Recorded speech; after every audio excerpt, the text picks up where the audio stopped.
Brought to you by PrayLatin.com, makers of prayer cards featuring complete English phonetic renderings of Latin pronunciations. The German bishops threatened schism recently, and they did it in a passive-aggressive way if they don't get what they want from Rome. That's not that surprising, honestly. They've been threatening schism for a few years now. The strangest part of this story is the continued ambiguous, mixed messaging Rome is sending in response to the threats of schism.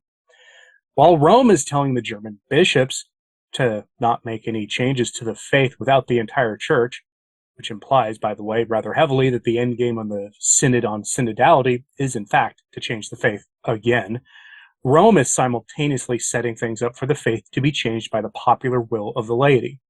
And by the laity, I mean a certain pre-selected segment of the laity who have opinions the modernists want foisted upon the church. We saw this recently with women being appointed to some rather high-ranking offices in Rome.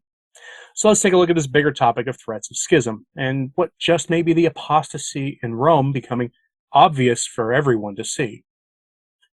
So by way of contrast, and as a nice setup for this topic, let's check in with Papa Francis, who, as he often does, has some timely words of modernist wisdom that really helps us see what we're up against. Francis was addressing a group of contemporary theologians in Rome when he accused traditional Catholics of a whopper of a lie.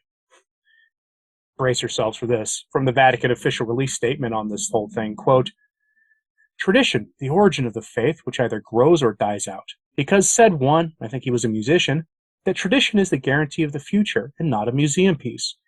It is what makes the church grow from the bottom up, like the tree, the roots." Whereas another said that traditionalism is the, quote, "dead faith of the living," when you close yourself off.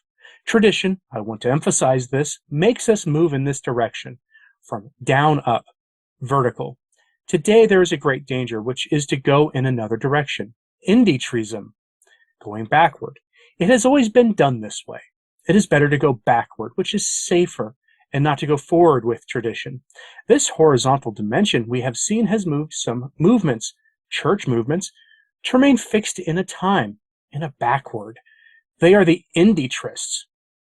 I think, to make a historical reference, of some movements that were born at the end of the First Vatican Council, trying to be faithful to tradition, and so today they develop in such a way as to ordain women and other things out of this vertical direction, where it grows, the moral consciousness grows, the consciousness of faith grows, with that beautiful rule of St. Vincent of Lerins, that it may be consolidated by years, expanded by time, exalted by age. This is the rule of growth. Instead, inditrism leads you to say, that's the way it's always been done. It's better to go on like this, and doesn't let you grow. On this point, you theologians think a little bit about how to help. End quote. I've proven by now by my monthly presentations of St. Vincent of Lerins that Francis is misappropriating the saint and doctor of the church rather overtly, so his continued citing of him is just funny. It really is, because St. Vincent of Lerins was talking about things that Francis is trying to do, and he was condemning it. He was condemning the entire logic of what the modernists are doing, which is why it's just really funny to me. But the giveaway with Francis's statement that makes all this really funny is this. His citation of the First Vatican Council and a schismatic movement born out of it. After the First Vatican Council, a group now called the Old Romans were declared in schism by Rome because they didn't accept the definition of papal infallibility.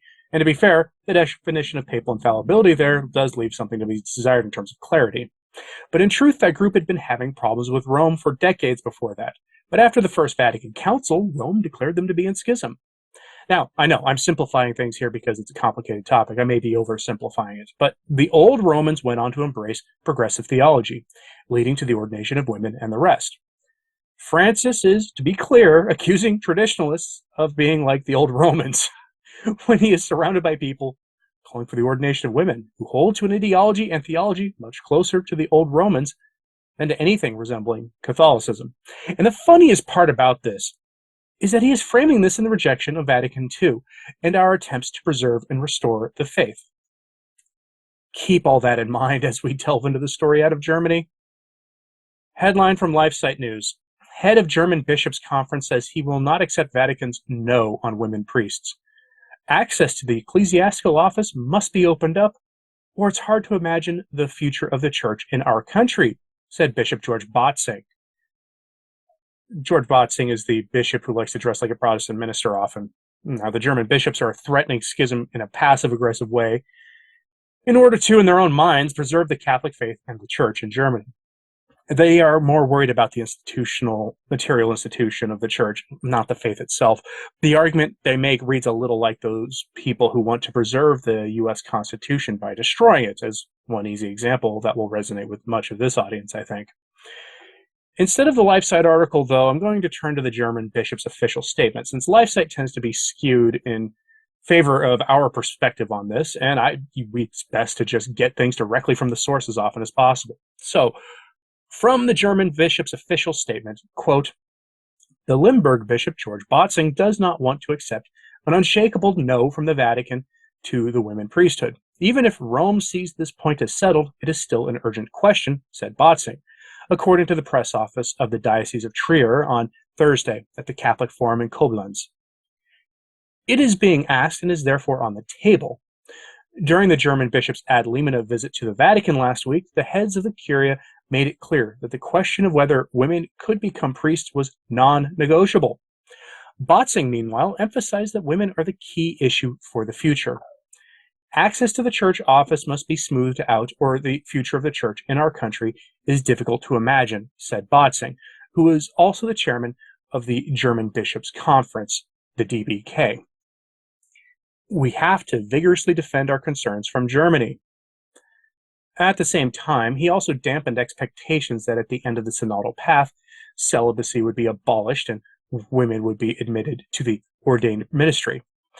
We can only ask for processing of the universal church questions, said Botzing. We do what we can, end quote. The translation there leaves something to be desired. Basically, they're not that optimistic. But the opening of the ordination to women is non-negotiable for the German bishops. That's the hill they're going to die on. Meanwhile, for Francis, traditional Catholics are akin to a group declared to be in schism who then went on to ordain women. If that dichotomy seems a little nuts to you, it should. But at this point, what else should we expect from modernist Rome? The lack of logic here is astonishing. But you may have noticed that the other issue that the German bishops have an unnatural interest in was left out of that statement, at least if you've been following my reporting on this. The issue of blessings given to James Martin couples in their parody of the sacrament of marriage, that was entirely left out of this. And there's a good, or maybe better stated, bad reason for that. Remember, Francis says traditional Catholics are like the old Romans who went on to embrace all the values of the world. Meanwhile, we get this. Headline from La Croix, the official news arm of the French bishops. No one could be denied a blessing, says top family official in Rome. President of the JP2 Institute discusses the blessing of James Martin people as the Flemish bishops, who have published a prayer service for these couples, begin their ad limina visit. Ad limina visit is when a conference of bishops gets to meet together with the Pope. And the story is as it says, with a high-ranking Roman prelate saying that no one or couple can be denied a blessing from the church. That's the news everyone familiar with. That's news to everyone familiar with church history, the faith and the teaching of our Lord. The prelate in question is Monsignor Philippe Bourdain, who said that the church offering a blessing isn't the church validating a relationship. It's, quote, a way of manifesting the good that God wants for humanity. Gag me. Just disregard that to offer a blessing. Just disregard that. What offering a blessing literally means is to recognize something as valid, is to offer validity.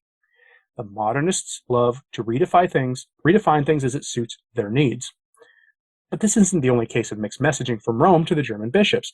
This story broke over the weekend, and it really must be confusing. According to a report from the Catholic News Agency, the church has okayed the Germans to give employment in church offices to laymen of a, shall we say, James Martin variety.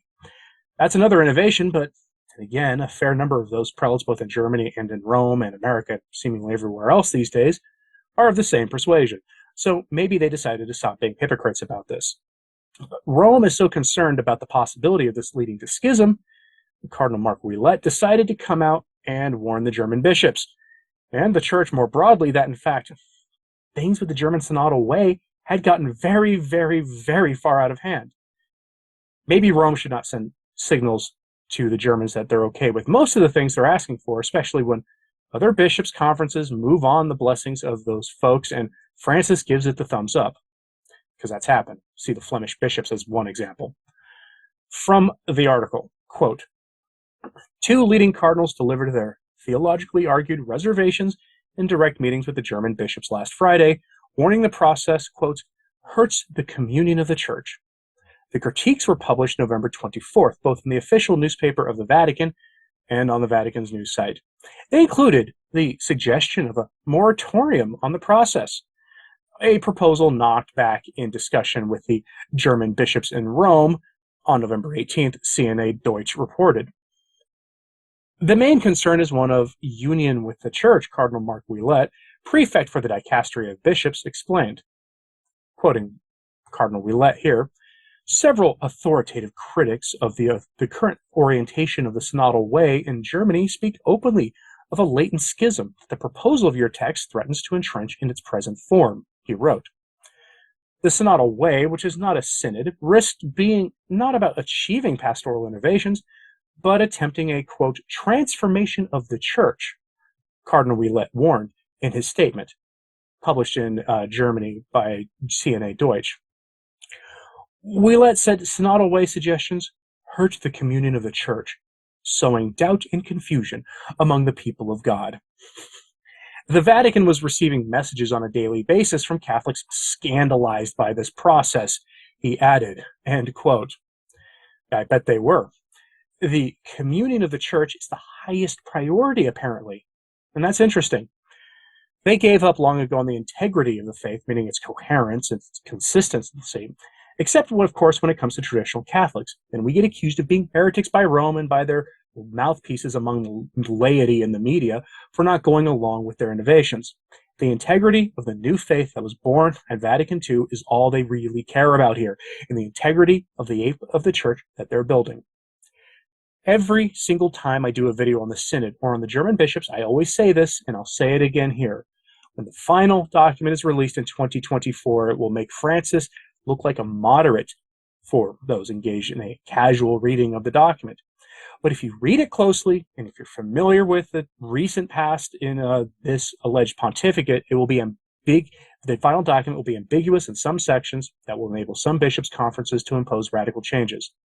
That is what we saw with the Mors Laetitia. And Rome approved most of the radical changes, and these were hidden away in footnotes, okay? And people interpreted the footnotes in radical ways, and Rome approved it. You have, in different countries, different moral teachings being taught with Rome's approval. And that, more than anything else, harms the communion of the Church and the integrity of the faith. Now, what do you think the purpose of this mixed messaging is? Do you think Francis is really concerned about the German bishops and what they're doing? Is communion of the Church his only real concern here? Well, let me know in the comments, please. Like and subscribe if you haven't. It really does help. Share this on social media if you can. That helps a lot as well. And as always, pray for the Church. I'm Anthony Stine. Ave Maria.